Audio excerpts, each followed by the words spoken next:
Assalamualaikum warahmatullahi wabarakatuh. Alhamdulillahi rabbil alamin.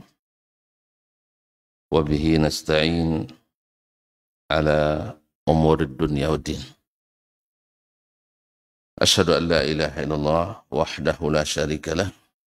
Waliyus salihin wa khaliqul khalqi ajma'in wa razikuhum. Wa ma min dabbatin fil ardi illa 'ala Allahi rizquha wa ya'lamu mustaqarraha wa mustawda'aha kullun fi kitabim mubin. Wa asyhadu anna Muhammadan abduhu wa rasuluhu as-sadiqul amin sallallahu alaihi wa ala ali baitihi at-tayyibin wa azwajihi at-tahhirati ummahatil mu'minin wa ashabihi al-qadatil ghurril mayamin wattabi'ina lahum bi ihsanin ila yaumiddin thumma amma ba'd. Fa'usi nafsi wa iyyakum ayyuhal muslimun wa ayyatuhal muslimat bitaqwallahi azza wa jal rabbil ardi was samawat fa innahu qad fazal muttaqun ya ayyuhalladzina amanu taqullaha haqqa tuqatih wa la tamutunna illa wa antum muslimun. Bapak dan ibu-ibu, saudara-saudara dan saudari kaum muslimin dan muslimat minal aba'i wal ummahat wal ikhwani wal akhawat yang dirahmati Allah subhanahu wa ta'ala. Alhamdulillah, segala puji dan syukur kita panjatkan kehadiran Allah subhanahu wa ta'ala atas segala rahmat, nikmat dan karunia-Nya. Subuh ini, pagi ini, kita kembali bisa menghirup udara segar dan bisa masih memiliki waktu dan kesempatan untuk mengumpulkan perbekalan. Alhamdulillahilladzi ahyana ba'da ma amatana wa ilaihin nusyur wa asbahna wa asmahal mulku lillah.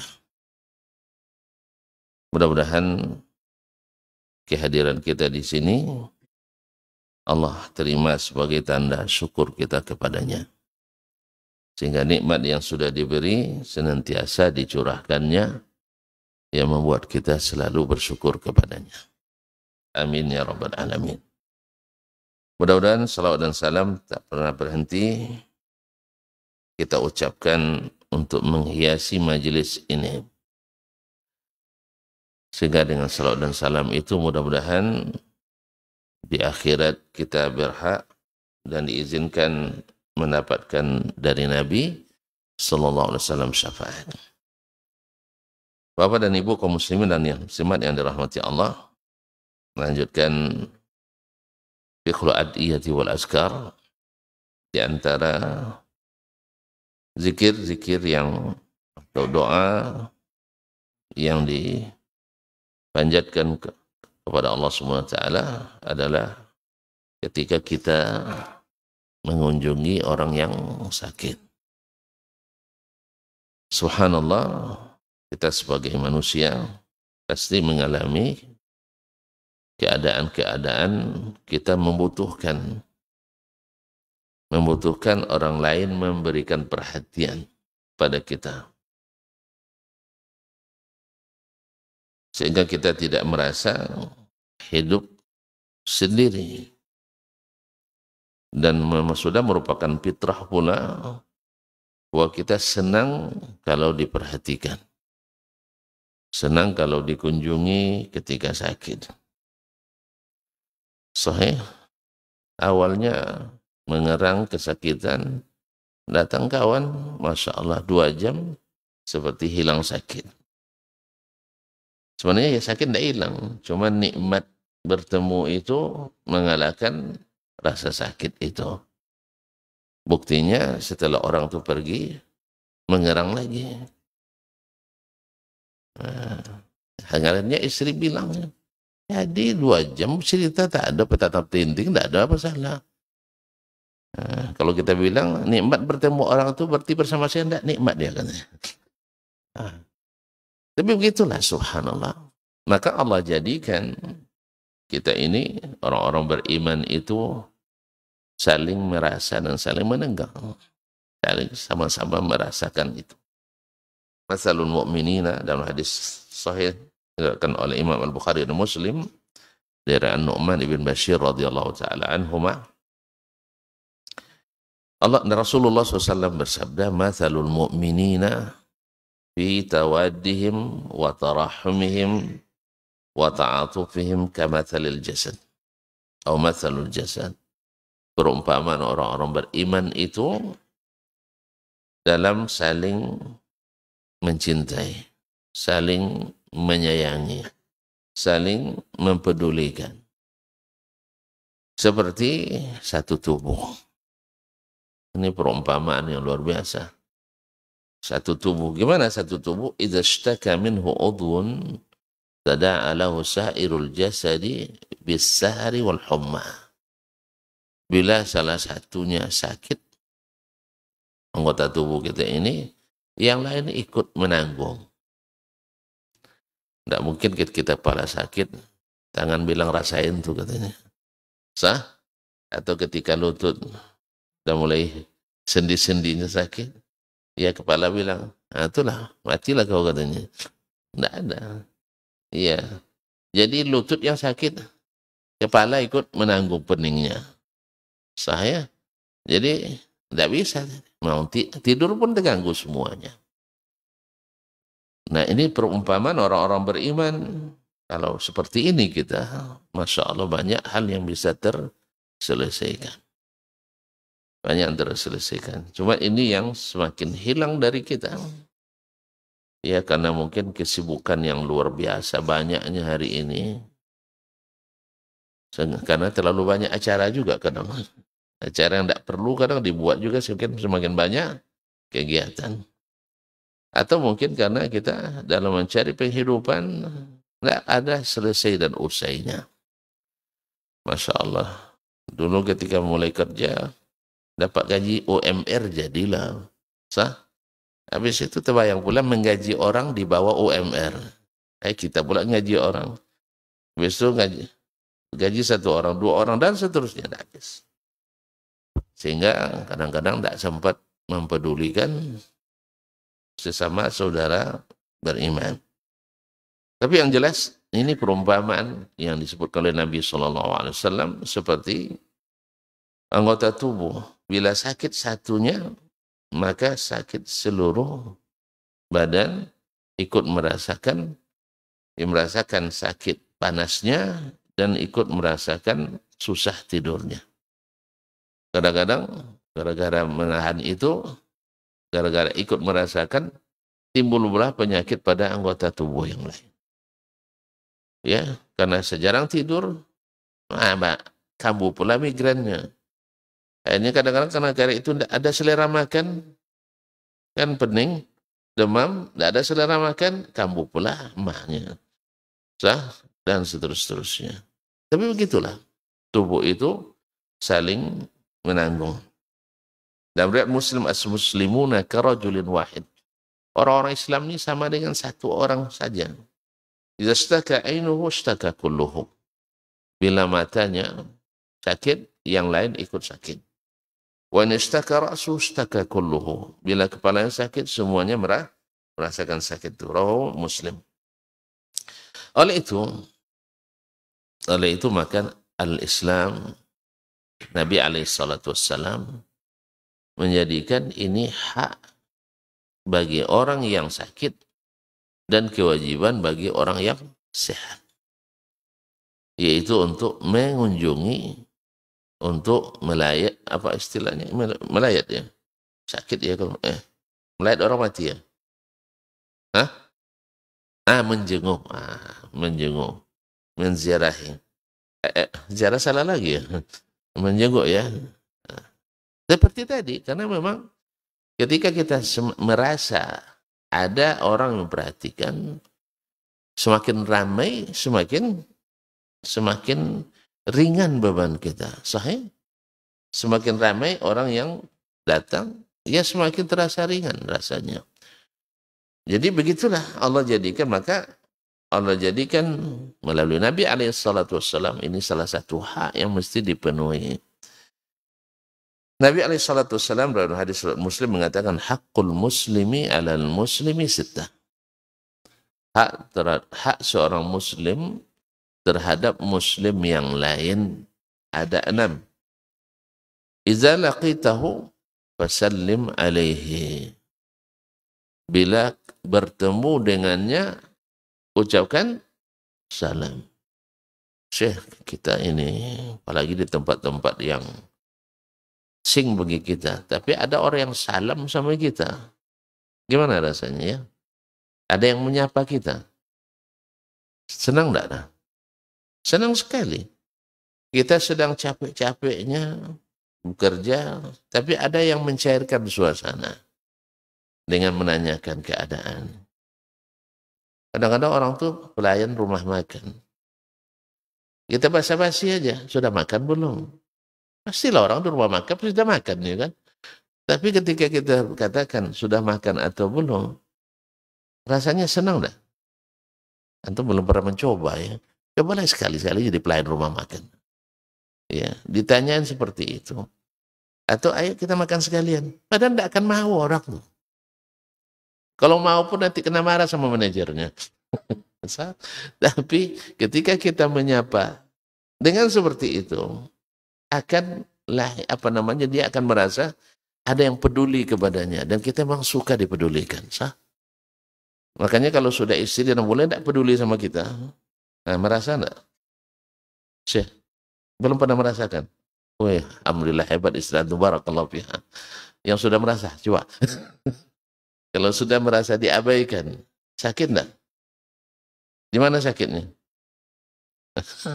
Sakit. Semakin jauh semakin tak dipedulikan. Jadi salam termasuk salah satu dari cara kita peduli pada saudara kita. Makanya Nabi SAW menjadikan salam itu sebagai syarat untuk saling mencintai. Dan saling mencintai itu syarat sempurnanya iman. Dan sempurnanya iman syaratnya masuk surga dengan aman. Sah?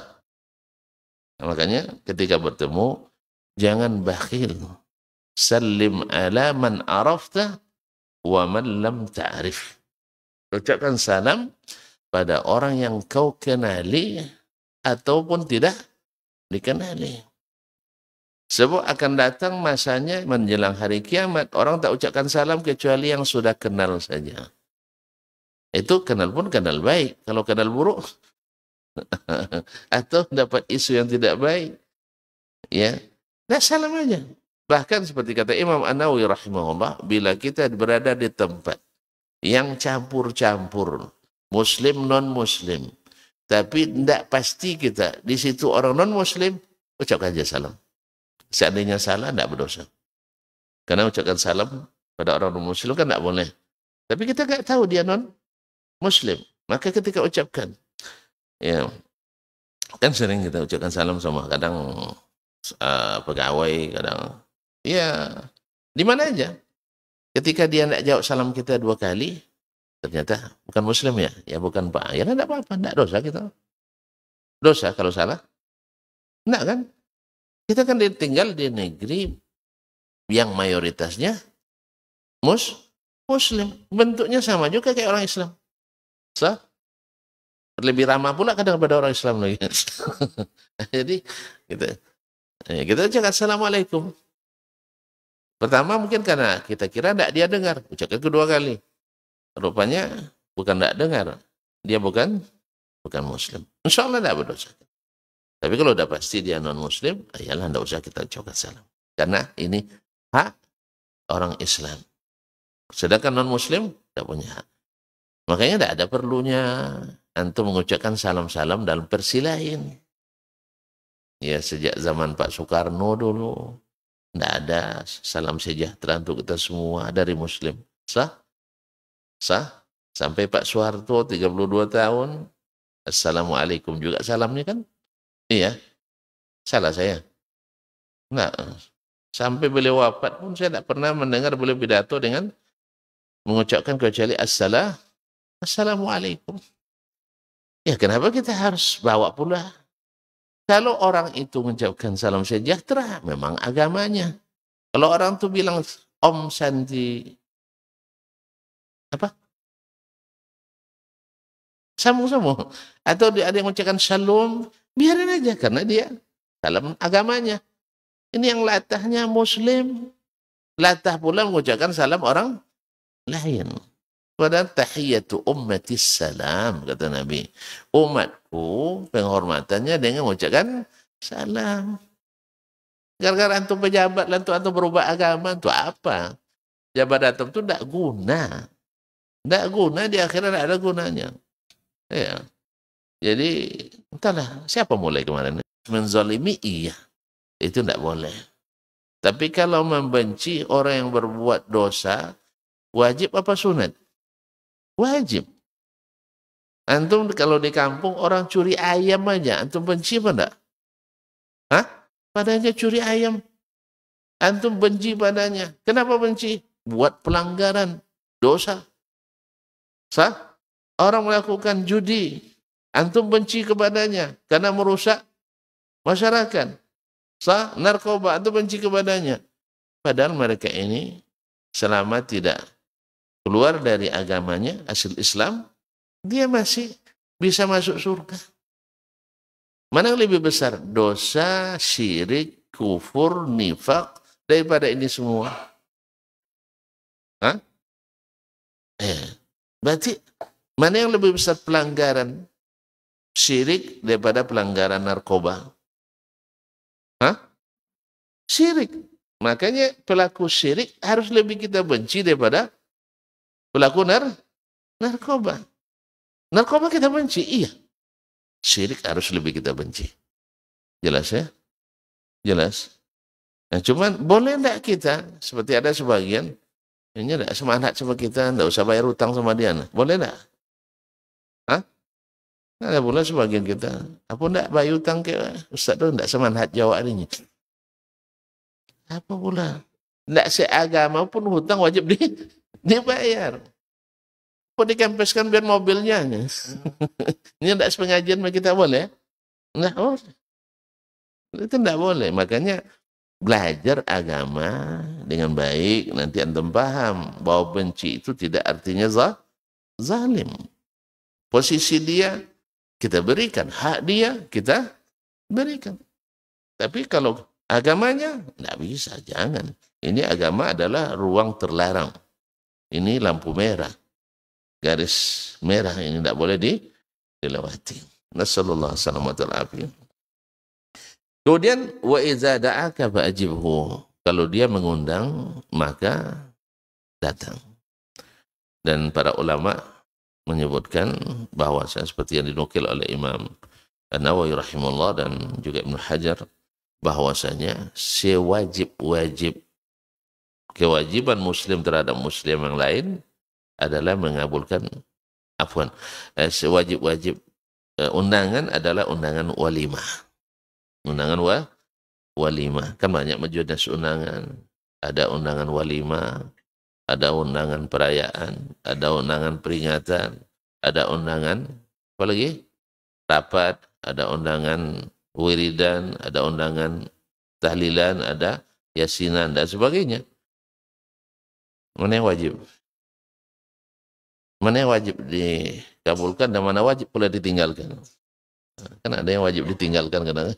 Nah, kalau undangannya penuh dengan kemungkaran, kemaksiatan, bahkan kesyirikan, maka kalau kita tidak bisa mengingkari, mungkin wajib kita tinggalkan.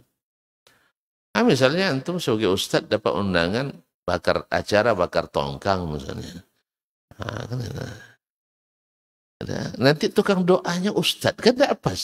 Acara syirik, tukang doanya ustadz. Sebagaimana juga sebagian hari ini, ketika ada peringatan, dia anggap sebagai peringatan Islam, PHBI. PHBI apa? Peringatan Hari Besar Islam, Masya Allah. Tukang doanya Romo. Itu Romo. Nah, ini bukan nama ini gelar keagamaan. Kalau nama Kan ada yang bernama itu kadang-kadang dia orang Islam, ini non-Muslim. Tukang doanya non-Muslim. Acara peringatan ulang tahun Nabi alaihissalatu wassalam. La ilaha illallah. Sampai pada derajat kejahilan umat seperti ini. Karena memang kebiasaan itu bukan dari kebiasaan orang Islam. Yang diadopsi oleh orang Muslim sebagian. Yang Muslim adopsi itu apa? Mereka yang lemah-lemah dalam berpegang teguh dengan agamanya. Kapan terjadinya? Ya di abad-abad keempat Hijriyah. Ketika umat Islam mulai melemah. Yang melakukan juga orang lemah dalam berpegang kepada Islam. Lalu sekarang alasannya juga orang Islam kan tidak dengar ceramah kecuali di waktu itu. Berarti umat Islam lemah agamanya sehingga perlu diadakan acara-acara tertentu itu. Nasallallahu alaihi wasallam. Baiklah kaum muslimin dan muslimat dirahmati Allah. Wa iza stansahaka fansahhu atau fansah lahu. Bila dia minta dinasihati, maka berikan nasihat. Ini kadang-kadang kita perlu juga mendengarkan pandangan-pandangan orang. Awalnya sempit rasanya dunia ini, tapi setelah mendengar wejangan kawan, saudara, terasa lapang. Sama juga ketika kita dalam suatu pekerjaan, lalu diberikan tugas, tengok programnya luar biasa sulitnya. Akhirnya perlu studi banding. Sah? Perlu studi banding. Ya, gubernur nak bikin suatu keputusan berat di sini, tapi rupanya setelah banding mudah rupanya. Makanya perlu ada masukan dari yang lain. Nah, wa iza atisa fahamidallaha fashammithu. Bila dia bersin, lalu dia mengucapkan alhamdulillah, maka jawab. Berarti menjawab orang bersin itu dengan yarhamukallah. Tapi syaratnya apa? Dia ucapkan alhamdulillah. Makanya rugi orang yang tidak memuji Allah ketika bersin. Dan sebagian segan pula mengucapkan alhamdulillah kecuali dalam hati. Kalau dalam hati, siapa yang tahu suara hati? Hah? Jadi kalau berbicara itu harus dengan lisan. Ya, jangan antum terinspirasi dengan akidah yang menyesatkan. Bahwa Allah berbicara dengan bicara dalam hati. Tidak boleh bicara pakai huruf dan suara. Akhirnya antum, sudah saya ucapkan tadi. Ada sebagian, Syekh, kenapa tidak memuji Allah? Sudah, tidak ada kita dengar. Tidak ada kita dengar. Gimana cara jawabnya? Jadi harus diperdengarkan. Kalau tidak, rugi antum tak dapat doa. Rugi tak dapat doa. Karena orang akan berdoakan ketika fahamidallaha alaihi. Lalu dia mengucapkan alhamdulillah. Kalau tidak diucapkan, apa yang mau dijawab? Makanya ucapkan alhamdulillah. Semakin ramai orang mendengar, semakin ramai yang menjawabnya. Semakin banyak menjawabnya, semakin banyak doa yang diharapkan dikabulkan untuk kita. Tahu maknanya? Yarhamukallah. Semoga Allah memberimu rahmat. Tentu tahu kalau kita tidak masuk surga kecuali dengan rahmat. Maka butuh kita. Makanya bersin itu harus disyukuri. Bersin itu syukuri. Kalau karena itu salah satu dari cara Allah untuk membuang atau mengusir hal-hal yang tidak bersahabat dengan tubuh kita yang masuk melalui hidung kita. Berarti ada sesuatu diserang oleh bersin itu. Tahu enggak tuan kecepatan bersin itu berapa kilometer per jam? Enggak pernah ngukur ya. Bersin sering tapi enggak tahu. Iya, menurut Profesor Harun Yahya, kecepatannya seperti kecepatan pesawat jumbo. 1.500 kilometer per jam. Nah, untung bahannya bahan lunak seperti itu. Kalau enggak, ya bisa jadi pistol. Itu bahannya bahan lunak. Makanya ketika bersin mesti dihadapkan ke wajah kawan. Harus ditutup dengan tangan kita. Supaya jangan ada yang tewas di depan kita. Jadi harus, karena kencang. Jadi katanya 1.500 km per jam. Kalau sempat, ya bersin itu berjalan sampai jauh, maka kecepatannya seperti itu. Makanya tidak boleh ditahan juga. Termasuk salah satu yang tidak boleh adalah menahan bersin. Bersin tidak boleh ditahan, tapi harus ditutup. Nah, harus ditutup. Karena menahannya itu bisa menyebabkan penyakit juga. Wallahu musta'an. Nah, ketika orang bersin, maka dia mengucapkan Alhamdulillah. Kenapa Alhamdulillah? Ini mengusir penyakit yang mau masuk melalui hidung kita. Maka dijawab oleh yang lain, yarhamukallah. Kemudian dijawab, yahdikumullah wa yuslihu balakum. Nah, semoga Allah memberikan kalian hidayah dan memperbaiki urusan kalian.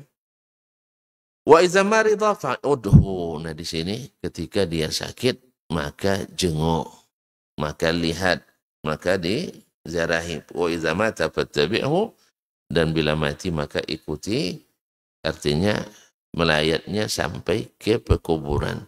Dan semua ini kaum muslimin dijadikan Allah hak dan kewajiban, tapi tidak kosong.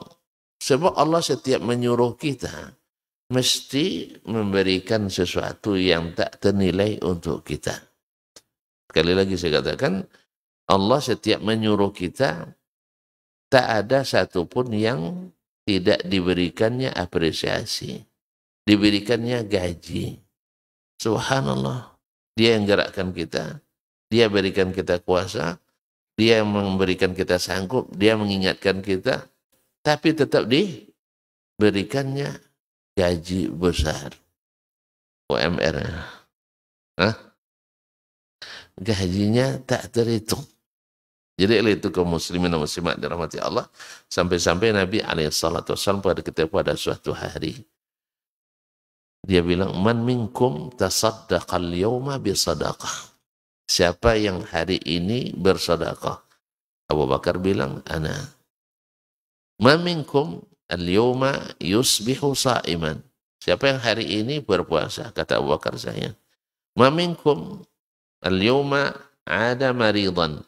Yang sudah kunjungi orang sakit. Abu Bakar bilang, saya. Masya Allah. Semuanya ana juga ya. Berarti Abu Bakar tidak sibuk ya. Hah? Tidak sibuk ya. Tapi dia jadikan itu bagian dari kesibukannya. Wa ma minkumul yawma tabi'a janazah. Siapa yang hari ini mengikuti jenazah? Katanya ana. Maka Nabi SAW, ma min ahadin ijtama'at fihi hadhil khisal illa dakhalal jannata min ayyi abwabiha sya'. Tidak ada orang yang terkumpul baginya semua yang disebutkan tadi, kecuali dipersilahkan masuk dari pintu surga manapun. Subhanallah. Jadi bukan masalah remeh, bukan masalah kecil. Walaupun bagi kita itu sesuatu yang kecil, tapi di mata Allah SWT ada sesuatu yang berharga dan bernilai. Nah, dalam hal ini banyak sekali nas-nas yang datang yang menunjukkan keutamaannya. Di antaranya adalah hadis riwayat Imam Muslim juga dari Thauban maula Rasulullah sallallahu alaihi wasallam radhiyallahu anhu, qala Rasulullah sallallahu alaihi wasallam, Rasulullah sallallahu alaihi wasallam bersabda, aidul marid fi makhrafatil jannati hatta yarji'. Orang yang mengunjungi orang sakit berada di taman-taman surga sampai dia balik. Subhanallah. Ya. Karena memang mengunjungi orang sakit itu ada sedikit rasa berat. Apa sebab? Ya, orang kalau disuruh pergi pesta agak lumayan semangat, sah. Karena yang kita temui orang-orang bersih-bersih, wangi-wangi, sah. Wajah berseri-seri, kemudian makanan sapu bersih, Masya Allah. Tapi kalau mengunjungi orang sakit, enggak. Yang akan kita hadapi orang yang bau, orang yang tampilannya bikin sedih. Awak sedang gembira, tiba-tiba nengok dia datang sedih. Takut jangan-jangan penyakitnya menular pula. Sahih. Habis itu nengok dia hilang selera makan. Dengar dia tidak makan, kita pun hilang selera makan. Dan seterusnya. Dan seterusnya. Tapi apa balasan bagi Allah SWT? Yang seperti itu seperti masuk taman surga. Artinya apa? Antum sanggup menghadapi itu, maka Allah siapkan balasan yang menghilangkan semua itu. Bahkan tidak bisa dibandingkan. Tidak bisa dibandingkan. Coba bayangkan kaum muslimin dan muslimat dirahmati Allah SWT. Antum kalau Allah tawarkan jenguk orang sakit itu, nanti villa berapa ukuran tipenya? 36 ya? Masa ada villa 36? Hah? Hah? Villa tipe 450 misalnya. Pokoknya kamu silakan jenguk orang sakit sehari pagi sampai sore. Nanti pulang sore-sore kunci villa saya serahkan sama kamu. Ada yang tidak mau ya? Ada yang tidak mau? Mak? Tidak ada yang mau? Pasti berlomba. Hah? Berapa harga villa?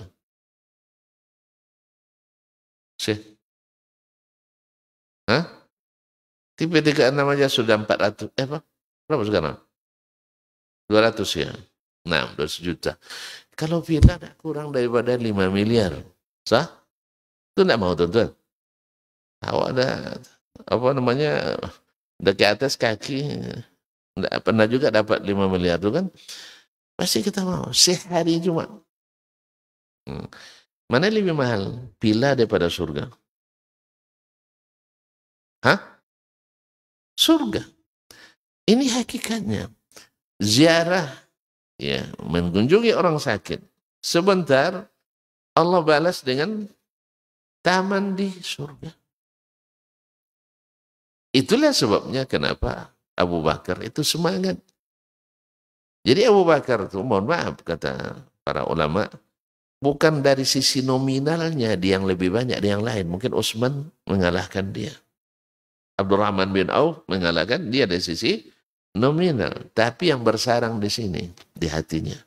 Keyakinan itu. Sehingga semua yang berat bagi orang lain, bagi beliau ringan. Sehingga bisa dia lakukan semuanya. Kalau kita banyak pikirnya kan banyak pikirnya. Sekian pula waktu habis. Sekian pula pekerjaan tinggal. Sekian pula istirahat tidak dapat. Dan seterusnya. Banyak pikir. Nah, jadi makanya diberikan Allah motivasi. Bi makhrafatin minal jannah, itu berada di taman surga. Cuma masalahnya kan kita kadang-kadang menganggap surga itu hanya hayalan aja. Tidak nyata. Sahih? Banyak dari kita masih menganggapnya sebagai hayalan. Entah macam saya tidak patut masuk surga, tidak pede belum dimasuk masuk surga. Nah, kita harus selalu berharap itu. Makanya Allah bukakan pintu-pintu. Nah, diantaranya adalah pintu ziarah ke tempat orang sakit. Ma'asyiral kiram dirahmati Allah SWT. Kemudian man ada maridan aw zara akhan lahu fillah nadahu munadin. Siapa yang ziarah atau mengunjungi orang sakit atau mengunjungi saudaranya dalam seagama, maka akan ada malaikat yang menyerukan, antibta wa taba mamsyaka. Engkau adalah orang yang baik dan perjalananmu perjalanan yang baik. Wa tabawwa'ta minal jannati mansila. Dan engkau telah menempati surga di suatu tempat di dalam surga. Masya Allah, tabarakallah. Ini malaikat yang mengatakan taba tibta wa taba mamsyak. Awak masih hidup. Awak kadang-kadang berharap pula orang mengucapkan ketika kita mati tuba lahu, sah? Tuba kan taba dari tuba dari taba ya tibu. Walaupun sebenarnya tidak dianjurkan seperti itu. Kalau artinya dari dikomandoi oleh oleh protokol, ini tidak ada dilakukan oleh Nabi SAW. Tapi kalau seandainya lahir kesaksian itu secara spontanitas dari seseorang, ya tidak apa-apa, ini orang baik. Tapi kalau kita katakan ini orang baik atau tidak, tentu kawan nengok kiri kanan, semua bilang baik, tidak mungkin kita tidak bilang baik. Bukan itu yang dimaksud. Sah? Iya terpaksa minimal menggerakkan bibir juga. Padahal dalam hati mana baik. Nah, tahu kita mati kemarin di mana? Sah? Bukan itu yang dimaksud. Hadis sahih memang bahwa orang-orang beriman itu saksi-saksi Allah di atas permukaan bumi, tapi kesaksian yang sungguh-sungguh, bukan kesaksian rep seperti itu. Artinya kesaksian kor seperti itu, bukan. Ini orang baik, baik. Ini orang baik, baik. Tidak ada yang bilang tidak baik waktu itu. Kadang-kadang kalau bilang tidak baik nanti datang dia malam hari katanya. Nah. Jadi bukan itu yang dimaksud. Makanya tidak perlu seperti itu. Ya, jadi kadang-kadang hadis sahih tetapi tidak mau mengacu pelaksanaannya kepada yang mengatakan hadis itu. Kan Nabi yang mengatakan hadis itu. Sah? Nabi paham nggak dia dengan hadisnya? Paham nggak? Paham. Ada nggak beliau ketika memberikan nasihat ketika jenazah mau diantarkan atau setelah dikuburkan? Kaum muslimin, ini si fulan ini baik atau tidak? Baik. Ada gitu? Ya enggak. Berarti antum beda pendapat dengan Nabi dalam mengamalkan hadisnya. Kira-kira pendapat siapa yang benar ya? Ini kan anggap khilafiyah. Boleh khilaf dengan Nabi? Nah. Boleh khilaf dengan Nabi? Enggak. Makanya jangan menyalahi Nabi alaihissalam. Yang antum bilang hadis itu kan 3 macam. Iya karena 3 macam. Itulah maka digabung. Yang dipahami secara terpisah. Dia yang ucapkan, kita lihat dia pengamalannya seperti apa. Sebab disinilah letaknya penyimpangan itu. Lain yang disuruh Nabi, lain yang dilakukan, yang dia pahami. Sama ketika Imam Ahmad rahimahullah berpendapat menghadiahkan bacaan Al-Quran untuk orang yang sudah meninggal. Menurut pendapat beliau sampai, tapi bukan maksud Imam Ahmad mengumpulkan orang di malam pertama, malam kedua, malam ketiga, malam ketujuh, malam kedua, malam ke-40, malam ke-100, malam 1000, malam. Bukan itu maksud Imam Ahmad. Sebab Imam Ahmad pastikan bahwa kumpul-kumpul di rumah orang meninggal untuk acara seperti itu termasuk niyahah jahiliyah. Termasuk dosa meratap. Lalu kita laksanakan berpijak pada pendapat Imam Ahmad, acara yang ditentang oleh Imam Ahmad sendiri. Jadi kita memakai hadis Nabi untuk sesuatu yang tidak dilaksanakan oleh Nabi alaihissalatu wassalam. Dan ini banyak sekali. Banyak sekali. Jadi kaum muslimin dan muslimat dirahmati Allah SWT. Nah kembali ke tadi. Ini yang mengucapkan tibta wa taba mamsyaka. Ini malaikat. Yang suruh malaikat mengatakan itu siapa? Allah Subhanahu wa ta'ala. Maksudnya manusia aja yang menyaksikan dengan basa-basi tadi. Luar biasa semangatnya kita. Ahli waris ketika dengar tuba lahu, semangat dia kan. Masya Allah orang-orang Islam mengucapkan tuba baginya. Padahal banyak di antaranya terpaksa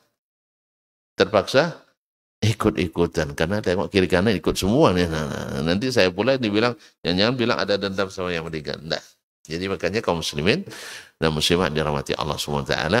Maksud dari Nabi SAW mengatakan itu adalah memang kesaksian langsung dari orang per orang, bukan karena dikomandoi seperti itu. Wallahu ta'ala alam. Kaum muslimin dan muslimat dirahmati Allah, kenapa ini disunnahkan? Tadi sudah kita katakan untuk meringankan beban orang yang sakit itu. Nah sekarang ketika kita datang kepadanya, tentu di samping perhatian kita butuh dia doa. Ya, kita butuh doa ketika setiap kita dalam masalah. Selalu kita ingin orang mendoakan kita. Sahih? Padahal sebenarnya mohon maaf ya, orang sedang bermasalah itu, waktu itu doanya mustajab. Jadi ketika antum sedang dalam kesulitan, dalam himpitan hidup, doa antum itu mustajab sebenarnya. Tapi walaupun demikian, kita butuh juga doa orang Lain. Semangat kita. Allah katakan, amma yujibul muttarra idza da'a. Tidak ada yang mengabulkan doa orang yang dalam kesempitan, dalam keadaan darurat, kecuali Allah. Berarti Allah janjikan orang yang dalam keadaan seperti itu, kalau berdoa kepadanya, dia kabulkan. Ikhwan, akhwat yang dirahmati Allah, bukan orang Islam saja. Bahkan orang kafir ketika berdoa dalam kesulitan, hanya kepadanya dikabulkannya. Sahih? Ada bukti? Ada bukti? Syekh? Ada buktinya. Ada riwayatnya. Hasan, mumtaz. Ada ayatnya malah. Ada ayatnya. Wa idza ghashiyahum mawjun minal bahri da'aw Allah mukhlishina lahuddin. Ketika mereka diliputi oleh gelombang laut, mereka waktu itu tidak ada lagi cara selamat kecuali tahu mereka. Orang-orang jahiliyah itu tahu. Kadang-kadang lebih tahu daripada kita hari ini. Bahwa di saat sulit, mereka hanya berdoa kepada Allah. Kita sehari ini sebagian, di saat sulit, ingat guru. Ingat guru. Lebih mengandalkan guru daripada Allah Subhanahu wa taala. Ini mohon maaf nih. Ada nggak yang seperti itu? Ada. Justru di saat sulit dia buat syirik. Kalau orang jahiliyah musyrikin dulu enggak. Di saat sulit dia bilang enggak ada yang bisa. Ini patung-patung ini enggak ada yang bisa. Hanya Allah Subhanahu wa taala. Mukhlishina lahuddin. Mereka ikhlas berdoa hanya kepada Allah waktu itu. Tentu dengan bahasa mereka, ya Allah, kalau kau selamatkan, maka aku tidak berbuat ini dan itu lagi, sah? Akhirnya Allah selamatkan. Falamma najahum ilal barri izahum yusyrikun. Tatkala Allah selamatkan dia ke daratan, Masya Allah kembali berbuat syirik. Ada juga kita ketika di lautan, emang ya, datang gelombang besar 5 meter, 6 meter, masuk air ke dalam kapal itu, udah bercampur makanan sama sampah.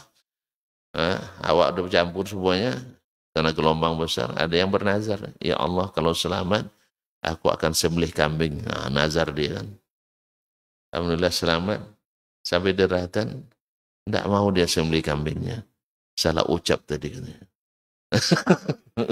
Salah ucap. Ada lagi lebih parah. Ya, dipacam-camen awak di laut, di apa arok-aroknya di darat. Jadi di laut ditakut-takutinya kita di lautan, makanya nih di daratan kita PHP dia katanya. Maksudnya Allah di PHP-nya. Nah, haula. Jadi kaum muslimin dan muslimat dirahmati Allah.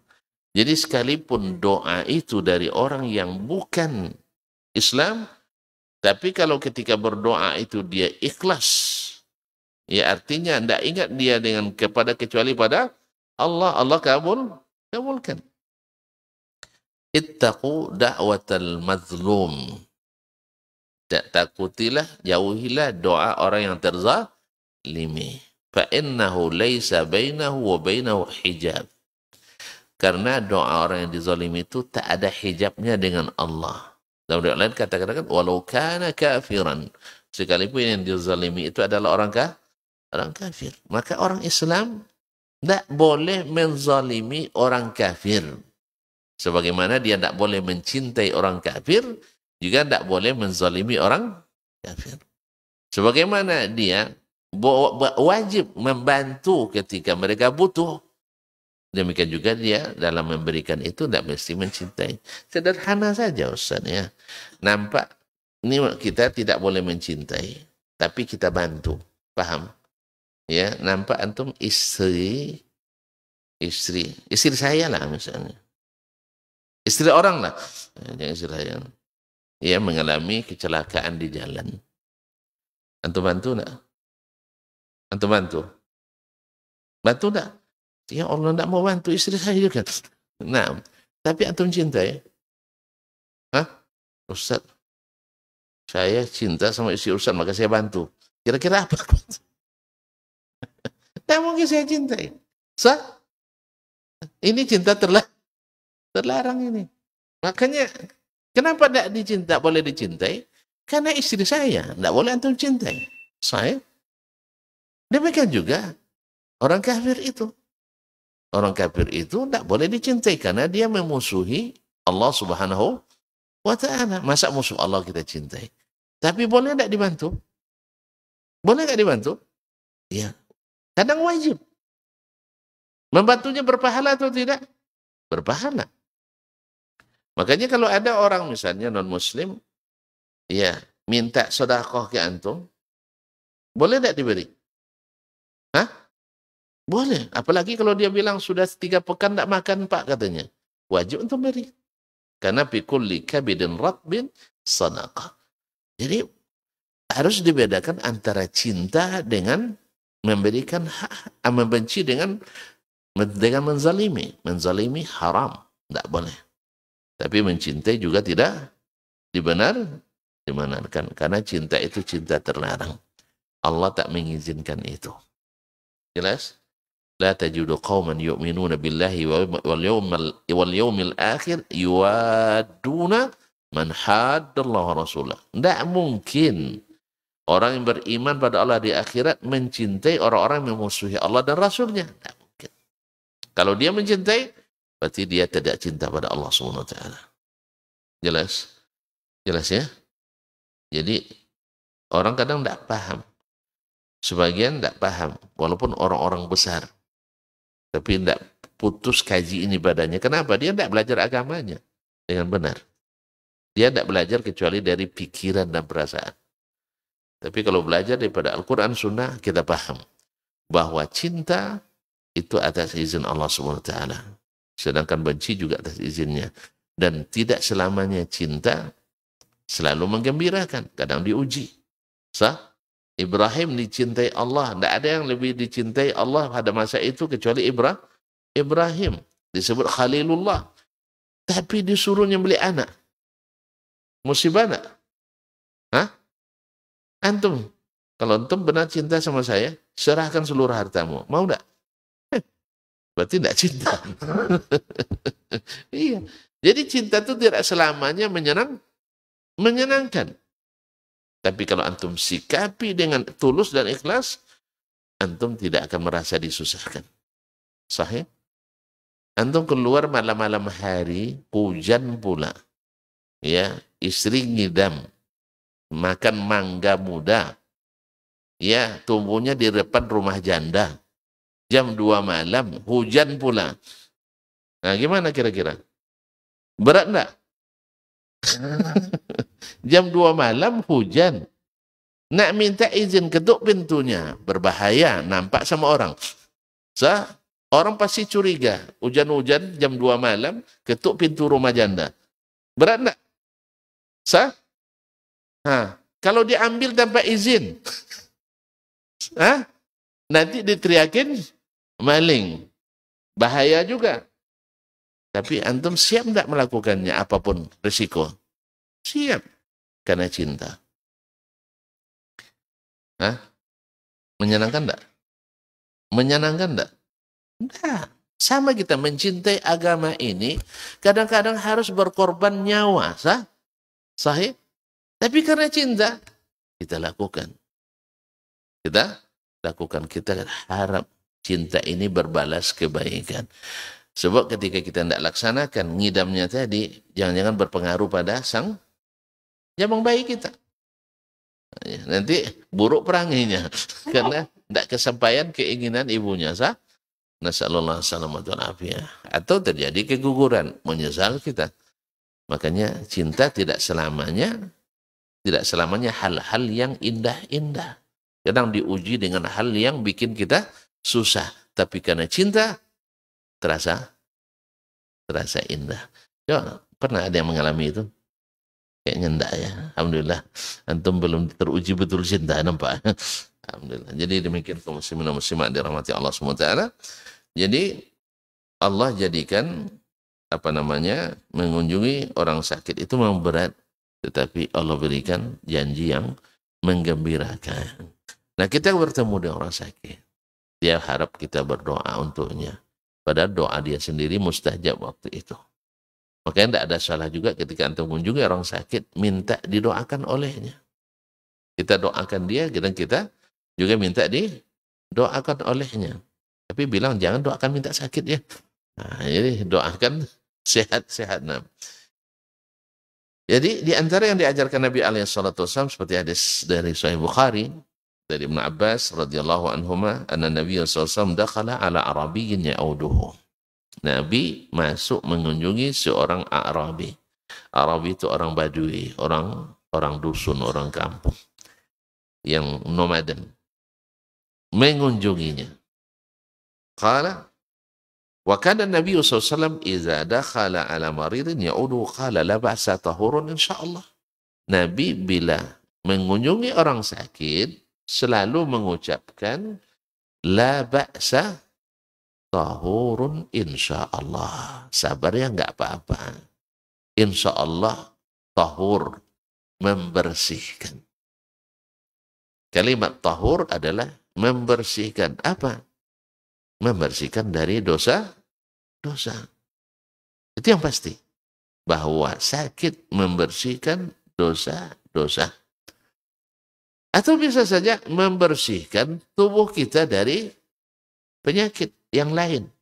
Diberikan sakit ini, dengan sakit itu kita obati, ternyata terdeteksi penyakit yang lain. Kalau tidak sakit ini, yang lain ini tidak terdeteksi. Sehingga terlambat, sudah stadium lanjut. Kan sering terjadi seperti itu. Awalnya sakit ringan, ternyata ada sakit yang mengkhawatirkan. Untung sakit ringan ini. Sehingga terbuka ini. Membersihkan. Ma'asyirul kiram dirahmati Allah SWT.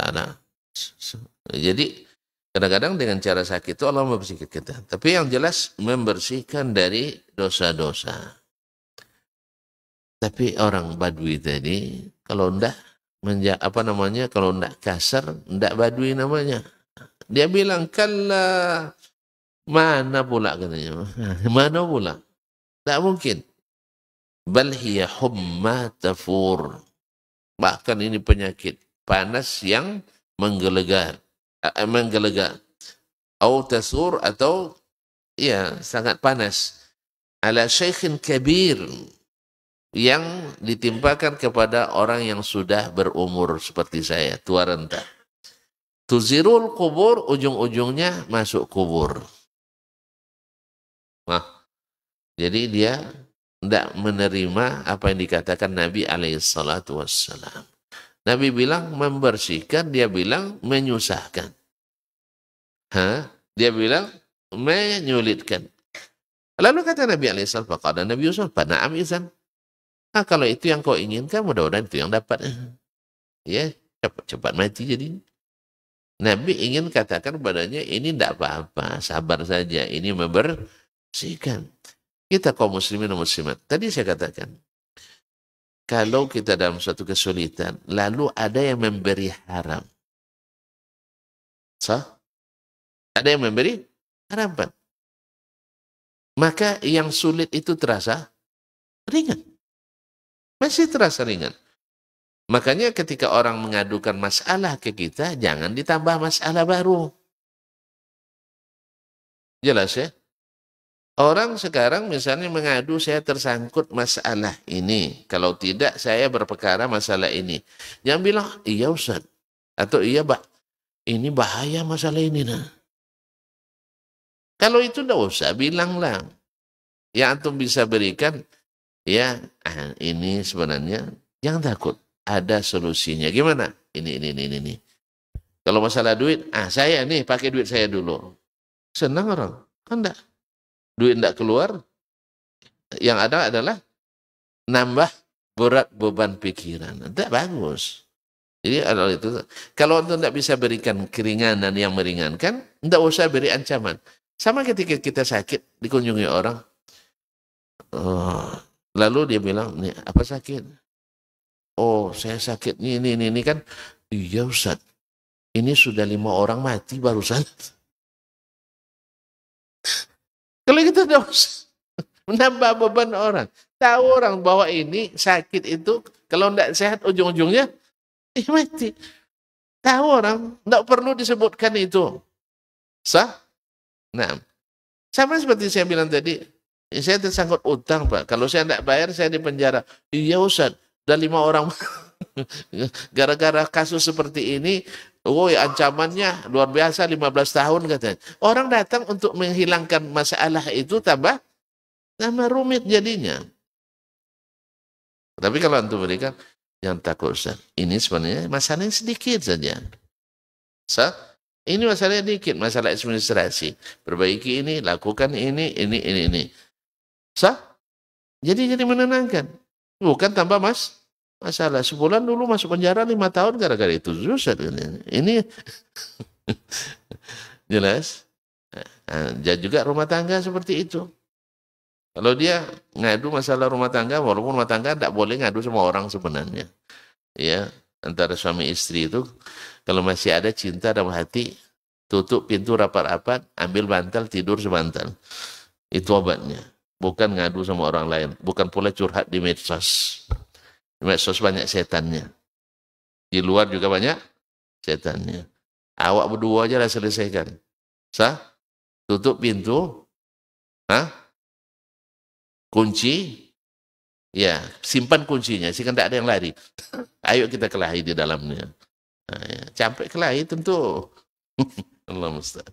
Ini kaum muslimin muslimat. Jadi Nabi katakan tahur supaya dia nyaman. Cuma dia dasar tidak mau nyaman, akhirnya dia bilang, enggak, ini bikin saya mati. Nah, kalau gitu matilah.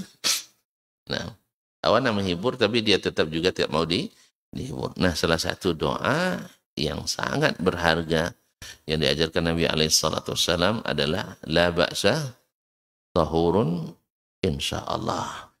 Oleh sebab itu, supaya tuan-tuan tidak sakit pula lama sekali. Kita sambung besok aja ya. Kita sambung besok aja ya. Ya. Kata kuncinya adalah bahwasanya sakit itu adalah satu peluang bagi orang lain untuk berbuat baik. Dan juga peluang juga bagi yang sakit untuk menjadi lebih baik. Karena la ba'sa tahurun insyaallah. Yang ketiga bahwa mengunjungi orang sakit memiliki keutamaan yang besar di sisi Allah Subhanahu wa taala. Berat tetapi harapan yang diberikan sangat meringankan dan menggembirakan. Dan bahwasanya kedatangan orang-orang sehat mengunjungi orang sakit menambah ringan beban yang dirasakannya. Dan mendoakannya juga memberikan harapan besar kepadanya. Wallahu ta'ala alam. Wassallallahu ala nabiyyina Muhammadin wasallam. Saya cukup sampai di sini. Mudah-mudahan bermanfaat. Wabillahi taufiq wal hidayah. Wassalamualaikum warahmatullahi wabarakatuh.